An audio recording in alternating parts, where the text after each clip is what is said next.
reform.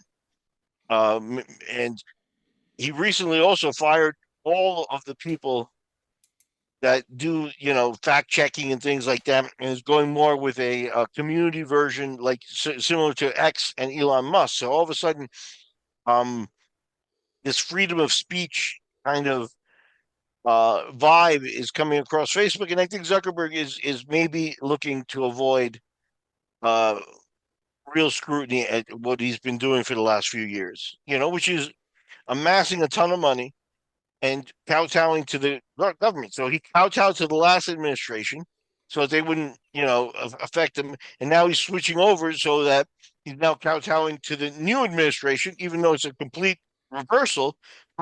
That looks to be like what he does is he does whatever will avoid him scrutiny so that he can also continue to pile up his money.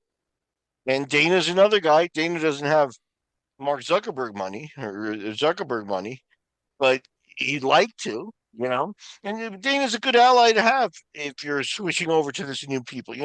Trump had Dana do introductions at the Republican convention and things like that. Dana's on record saying that he finds politics disgusting. He doesn't like being involved in that. But this is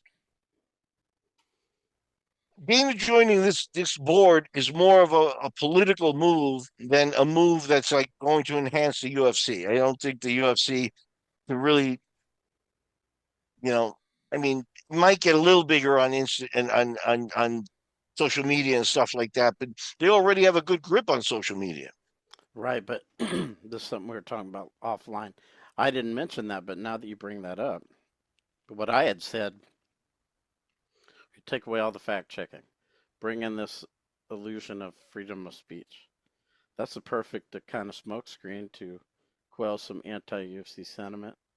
You know, Dana can earn some favor with Zuckerberg, and no one will care if they squash some anti-UFC stories. No one will care about that. They're not trying to mess with an election by doing that. But you're also right; they could help UFC grow on social media in ways that they haven't Yeah, figured out. even that. Look, I think the Because they could situation manipulate is, algorithms to help that. yeah, but what I think you need to take into account there is that Dana has for 20 years been working on a stranglehold.